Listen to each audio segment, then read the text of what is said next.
Good afternoon, everyone. My name is Christine Joy R. CRUZ from PCBet 01402A, and today I will be reporting Section 15, 16, and 17 of the Revised Corporation Code. So let's start.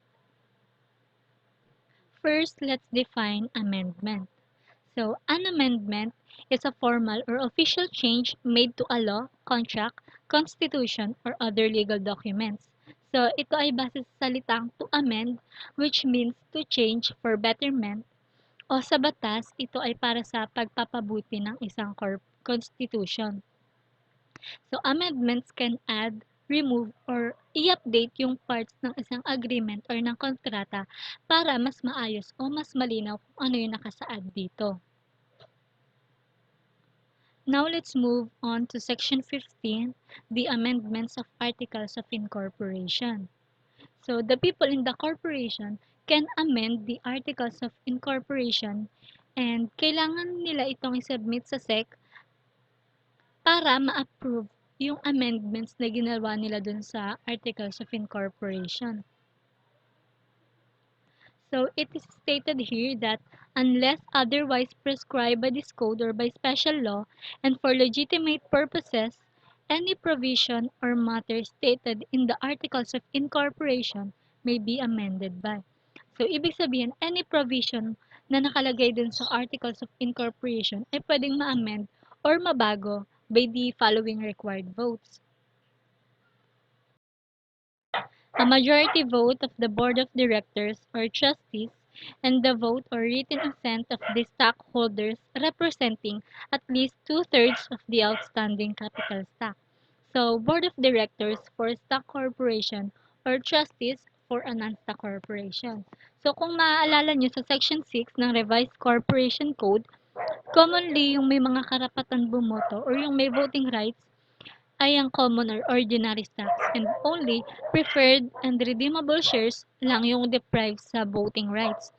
Pero it is stated din doon na there are instances na yung may non-voting rights is may karapatan pa rin silang bumoto katulad na lang or isa doon is yung amendments of Articles of Incorporation. So, need pa rin yung vote nila para ma-amend yung stated provisions sa AOI. As for written assent, ito yung written agreement na ipapadala ng isang stockholders and hindi na need ng presence nila dun sa meeting. Kasi dun sa written assent na yon, nakasaad kung bumoboto or pumapayag siya dun sa particular amendments. So, yung majority vote ng Board of Directors or Trustees as well as yung vote or written assent ng stockholders na nagmamay-ari ng at least two-thirds ng outstanding capital stock. Again, yung outstanding capital stock, it refers to the capital stock na na-issue at fully paid na ng stockholders. Kumbaga, yung nagmamay-ari ng at least ng 66.67% ng outstanding capital stock is payag dun sa amendments, then pwedeng ma-amend yung AON, yung pwedeng ma-amend yung any provision or stated matter dun sa AOI. So without prejudice to the appraisal right of dissenting stockholders in accordance with the provision of this code.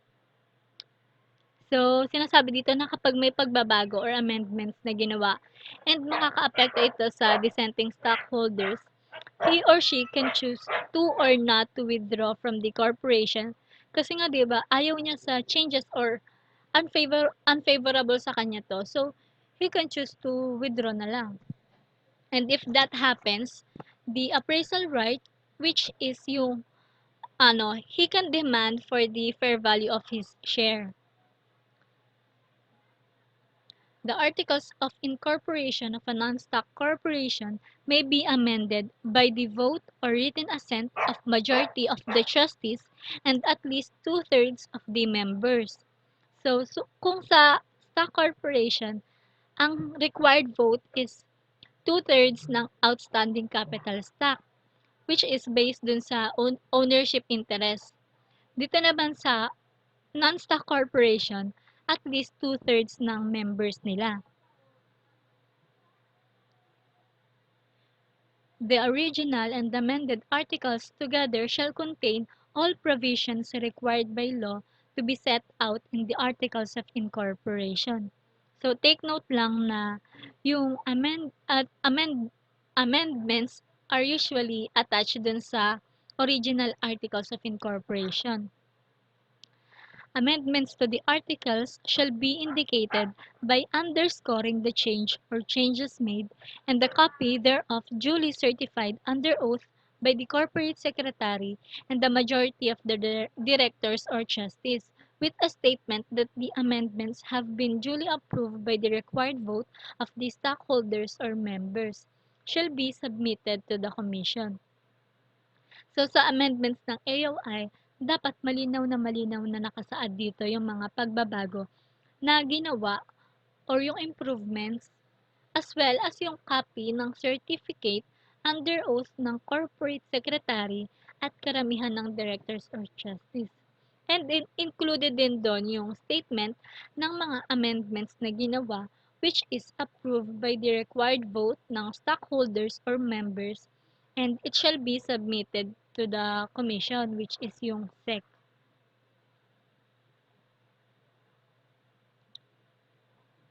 The amendments shall take effect upon their approval by the Commission or from the date of filing with the said Commission, if not acted upon within 6 months from the date of filing for a cause not attributable to the corporation.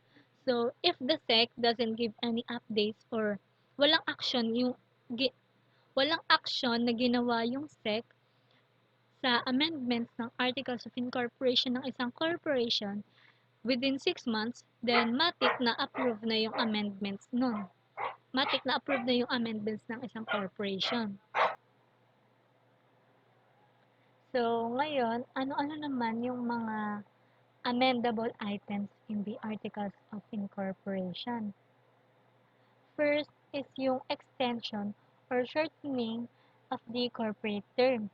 So, nakalagay sa Section 11 ng Revised Corporation Code na corporation duly certified with SEC prior to the amendment of the corporation shall be deemed to exist having a perpetual or unlimited existence, unless a notice is given to SEC that a vote by the majority stockholder or members, and as well as yung board of directors or trustees, is nag-decide sila ng specific term, and if they wish to extend the corporate life, then they may apply years prior to its expiry. So, sa pagkakaalala ko, 3 years before the expiry date is pwede silang mag-apply na na humaba pa yung term or mag-extend pa yung term ng ano nila na corporation. So, second, to increase or decrease the capital stock. So, yung tinutukoy dito is yung authorized capital stock. Next, and to amendments in general to matters other than the foregoing, including a change in the corporate name. So, basically, kahit anong nakapaloob dun sa Articles of Incorporation ay pwedeng ma-amend. The power to amend is also expressly granted by the code. The amendments must also be approved by the majority vote of the Board of Directors or Trustees. So, sinabi nga natin dun sa first paragraph ng Section 15, yung required vote para ma-approve yung amendments. So, ngayon, ano-ano naman yung mga hindi pwedeng ma-amend or yung non-amendable items sa AOI? Names of the incorporators. So, kahit na hindi na siya holder ng stock o kaya naman binenta niya na yung stock niya, he or she will still be an incorporator of a corporation. Next, the first set of the directors, subscribers, the initial treasurer, their original subscription, and the place and date of the execution. So, if the amendment consists of in extending or shortening the corporate term or increasing or decreasing the capital stock, there is a need for a meeting of the stockholders or members. Necessary yon kaya yung presence nila is required to attend the meeting, and And hindi lang yung ano, hindi lang yung written assent. In a closed corporation, if the amendment of the AOI refers to any of the matters mentioned in this code, the same shall not be valid or effective unless approved by the required vote of the stockholders at a meeting duly called for the purpose. A mere written assent is allowed. The same number of votes shall be observed, and nothing can be done by proxy. So, sa closed corporation, na-discuss siya sa Section 3, right?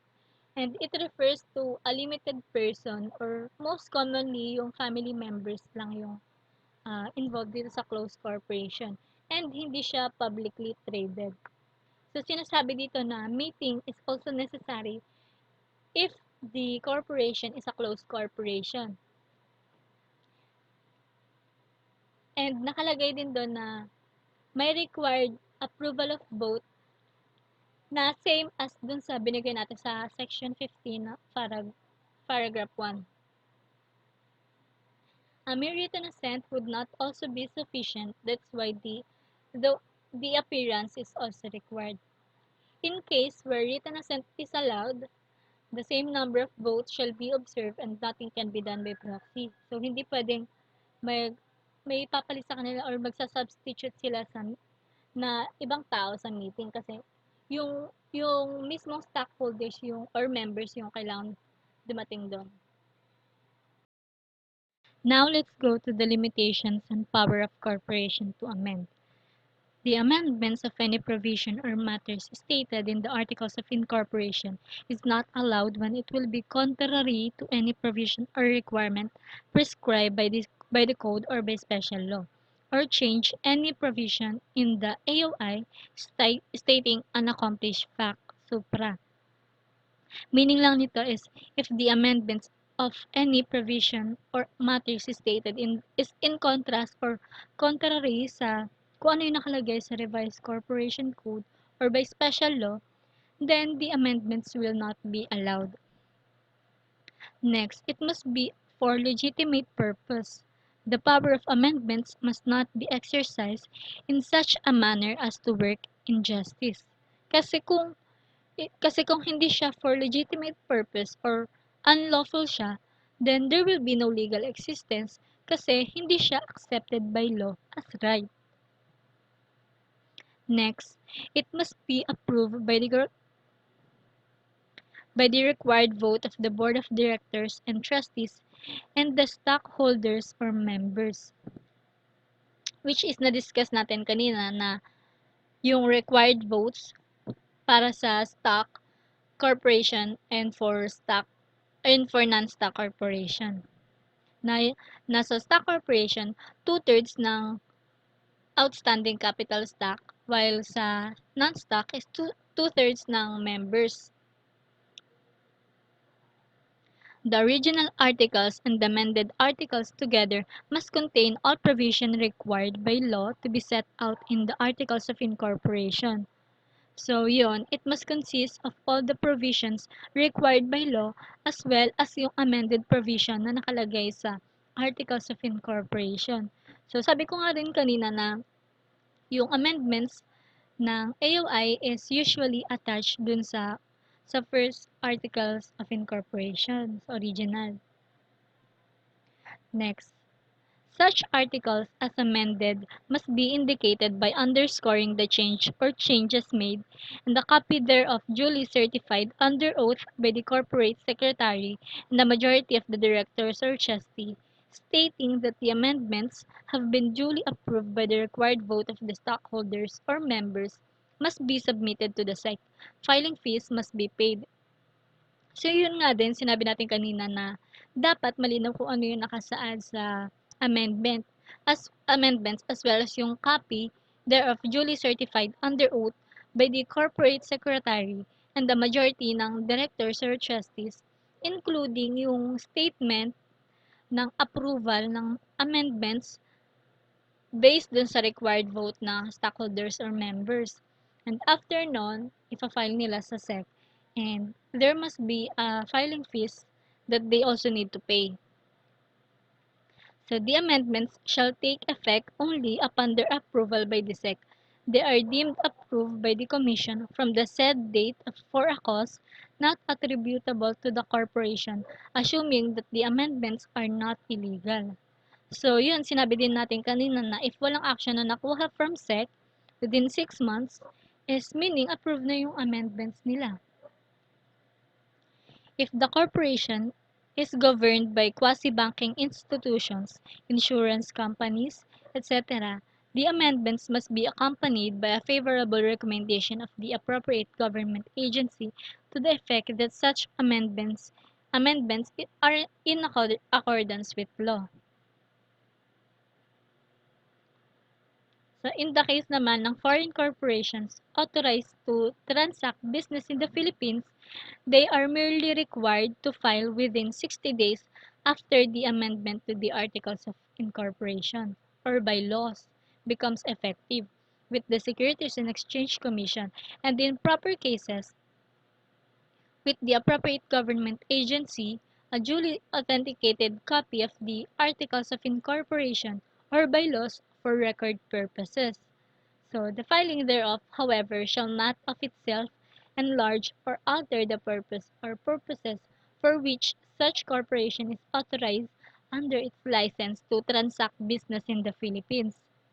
Such portion of the Articles of Incorporation which states an established or accomplished fact at the time of incorporation, the portion stating the names of the original subscribers or incorporators cannot be changed or amended. So, base sa search ko, yung foreign corporations, it will be discussed further sa section ng Revised Corporation Code. And as for the amendments of the AOI, foreign corporations can operate in the Philippines. What they only need is yung approval from SEC to be able to operate here in our country. So, they need to file within 60 days sa SEC ng authenticated copy ng AOA nila for record purposes because approve na yung ano nila na yung AOI nila sa sarili nilang bansa. That's why sa ating bansa ang kailangan lang is mag-file sila for record purposes.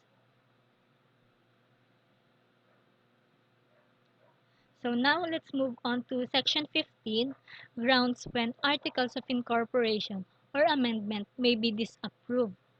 So there are instances kasi that the amendments of AOI may be disapproved or denied by the Securities and Exchange Commission.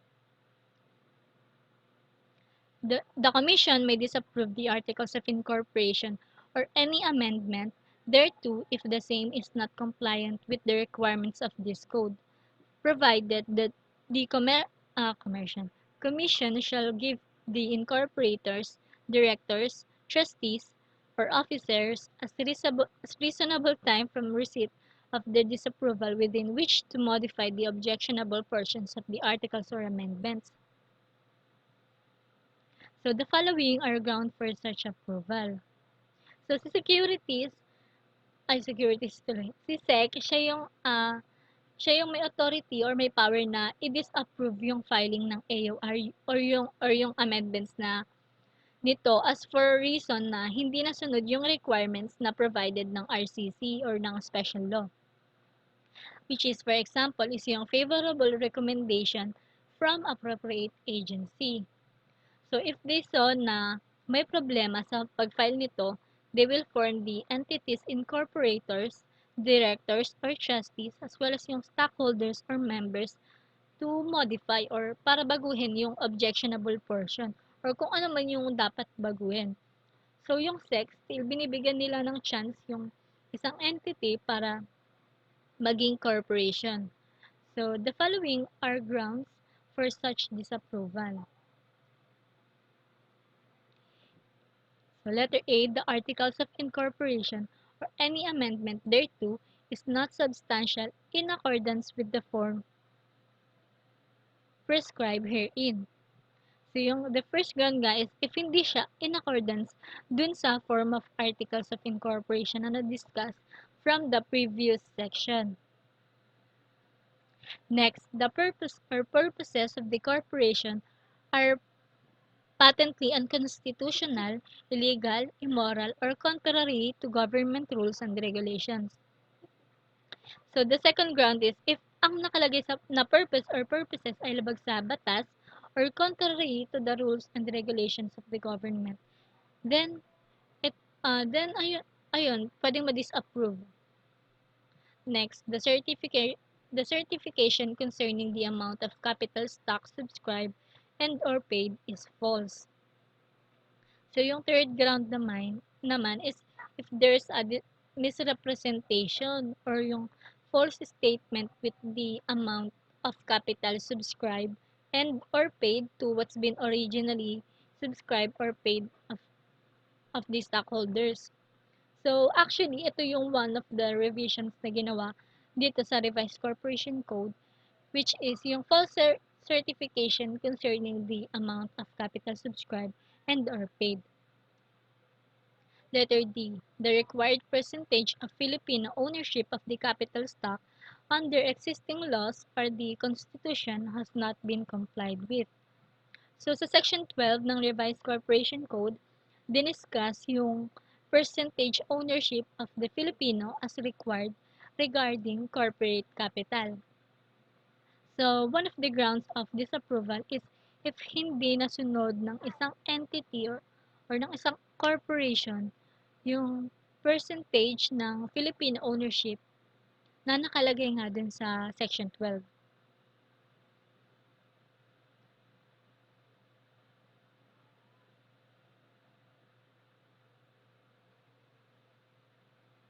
No articles of incorporation or amendment to articles of incorporation of banks, banking, and quasi-banking institutions, pre-need, insurance, and trust companies, and SLAS, pawnshops, and other financial intermediaries shall be approved by the Commission unless accompanied by a favorable recommendation of the appropriate government agency to the effect that such articles or amendment is in accordance with law. So one of the salient changes na ginawa dito sa RCC is the removal of the public utilities and educational institution, and ang pinalit is yung NSLAS and pawnshop to obtain favorable recommendation from the regulatory agency prior to approval by SEC of the AOI. It is worth emphasizing that if a corporation does not properly amend its AOI, the corporation shall be penalized by the Securities and Exchange Commission with an initial fine of 10,000 pesos for the first violation.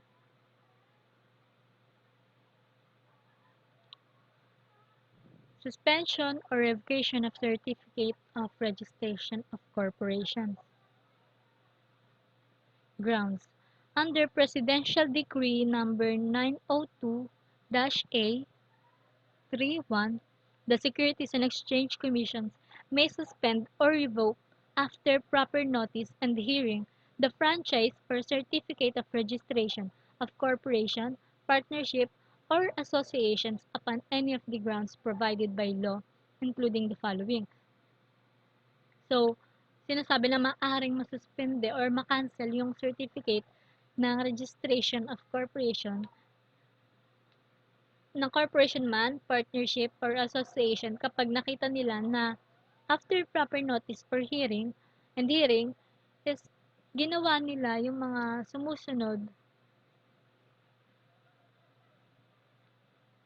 Letter A, fraud in procuring its certificate of incorporation. So, katulad na lang ng fraud when it comes to the cash paid up capital. When actually it has none, kasi yung pera, it doesn't really came from a real subscriber. Kumbaga, pineke nila yung subscriber and actually hiniram lang yung pera sa borrower and di babalik din after ma-approve ng SEC yung filing ng AOI. So, isa yun sa ground.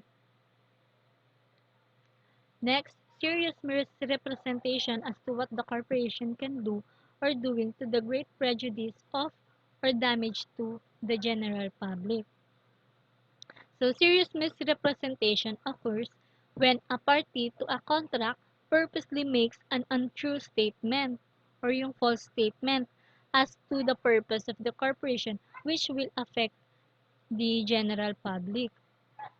So, for example, for a pharmaceutical drug company working out an acquisition by another company boasts of several promising drugs in clinic trials.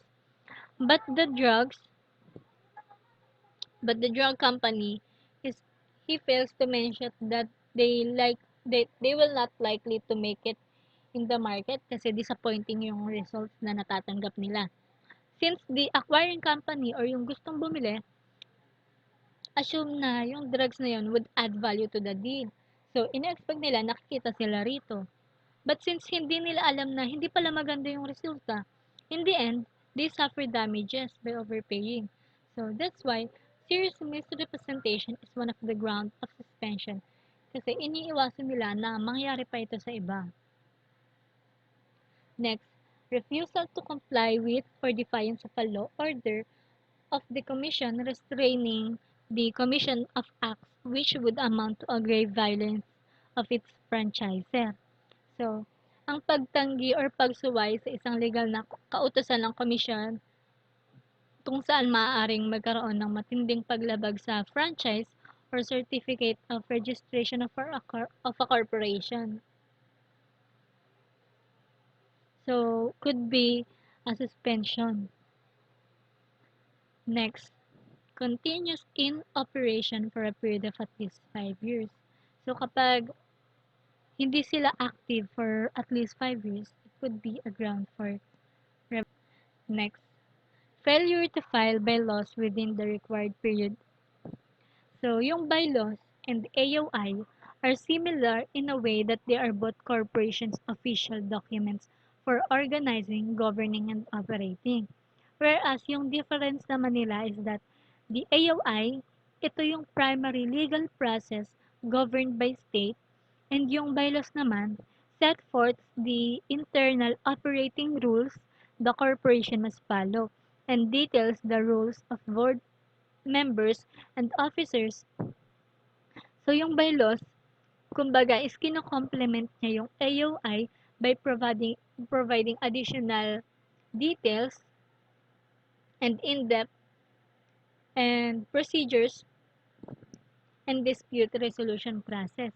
So, isang example ng bylaws are voting procedures, or it could be amendment procedures, or dissolution procedures. So, yung amendment process ng bylaws is less stringent siya compared to AOI. Katulad na lang sa approval or voting requirements which is mas less strict siya. So, there are two ways in filing bylaws. It could be at the same time na nag-file ka ng AOI or after 1 month ng pagpasa mo ng AOI. F. Failure to file required reports in appropriate forms as determined by the Commission within the prescribed period. So, basically, kapag hindi mo sinunod kung ano yung rules and regulations na provided ng SEC, then pwedeng masuspend or ma-revoke yung certification of registration of corporation ng isang korporasyon.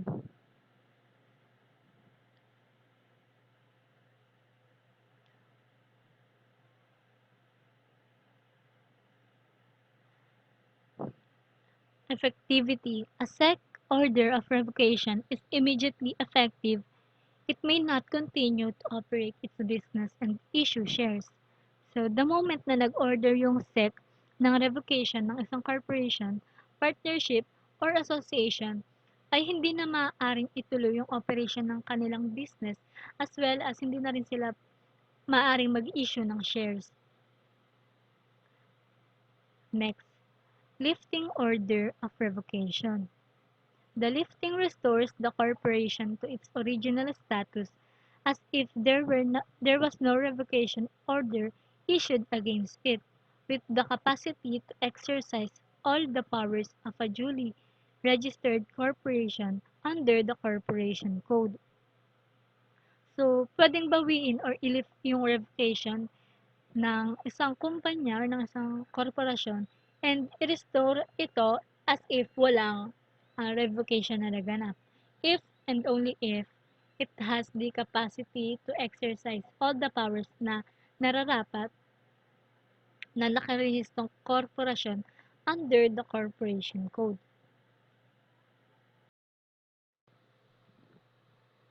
Now let's go to Section 17, Corporation Name.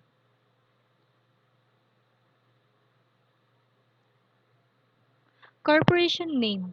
No corporate name shall be allowed by the Commission if it is not distinguishable from that already reserved or registered for the use of another corporation, or if such name is already protected by law, rules, and regulation. A name is not distinguishable even if it contains one or more of the following. So, it talks about kung ano yung pangalan na gagamitin ng isang korporasyon. If yung pangalan ng corporation is already reserved or registered for the use of another corporation, if that name is already protected by law, then hindi na siya maaaring gamitin. You can reserve the name of the corporation sa SEC prior to the filing ng AOI para in case na may gumamit ng name na ito or similar ito sa ibang corporation, then the SEC will inform them that it was already in use so that habang maaga pa, they can modify or change it. A name is not distinguishable even if it contains one or more of the following. The word corporation, company, incorporated, limited liability, or an abbreviation of one if such words, and B. Punctuations, articles, conjunctions, contractions, prepositions, abbreviations, different tenses, spacing, or number of the same words or phrase. So yes, it is customary to use the word corporation, company, incorporated, etc. and its abbreviation of either of them to distinguish it from partnership and other business organization. But the character of a corporation is not necessarily controlled by the name. So for example, Marijuana Corporation. It does not necessarily mean na nagbebenta sila ng drugs. Again, the character of a corporation is not necessarily controlled by name.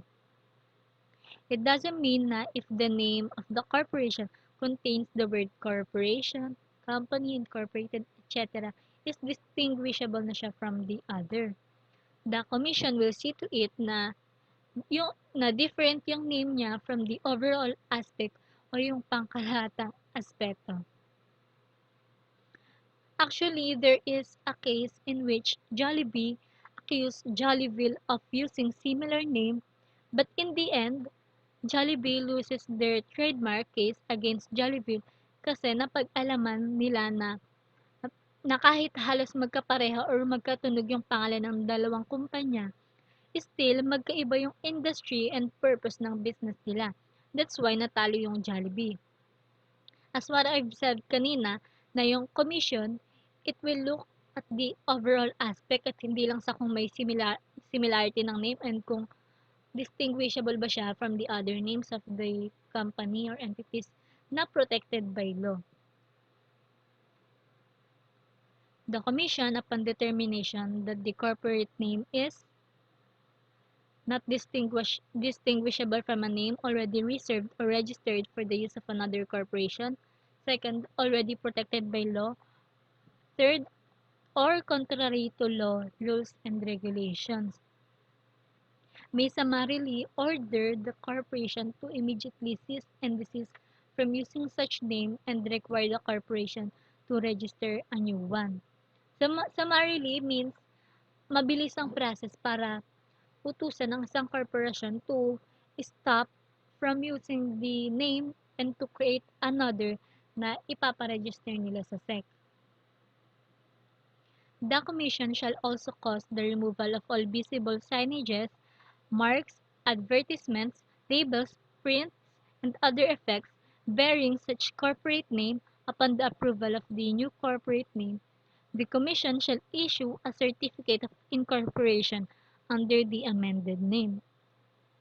So, iuutos ng SEC na tanggalin lahat ng makikitang signages, marks, advertisements, label prints, and other effects in which the corporate name is in connection to the corporation that was ordered para mag-cease and desist. Upon the approval of the new corporate name, the Commission shall issue a certificate of incorporation under the amended name. So, yun. If the corporation fails to comply with the Commission's order, the Commission may hold the corporation and its responsible directors or officers in contempt and/or hold them administratively, civilly and/or criminally liable under this code and other applicable laws and/or revoke the registration of the corporation. So, if hindi pa rin sumusunod yung mga responsible directors or officers na palitan yung corporate name kasi nga they found out na it is similar to what's what's been already protected by law, then or even if the responsible directors or officers are already notified, then they will be held liable and pwedeng makasuhan sila administratively, civilly, or criminally man.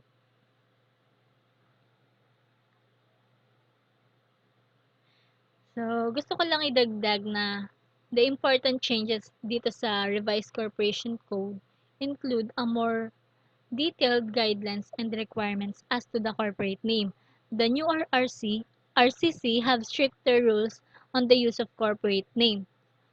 SEC or Securities and Exchange Commission is granted the authority to order a corporation to immediately cease and desist from using a name found to be not distinguishable, already protected by law or contrary to law, as well as to cause the removal of all signage bearing such name. So, yung innovations naman na ginawa dito sa RCC is yung rules on distinguishability of corporate names. The SEC is the SEC has the authority na yun nga mag-cause ng removal ng signages, ng nakikita nilang signages, marks, advertisements, labels, prints, and other effects bearing a disallowed corporate name. So, yun lang po. That's the end of my report. Thank you.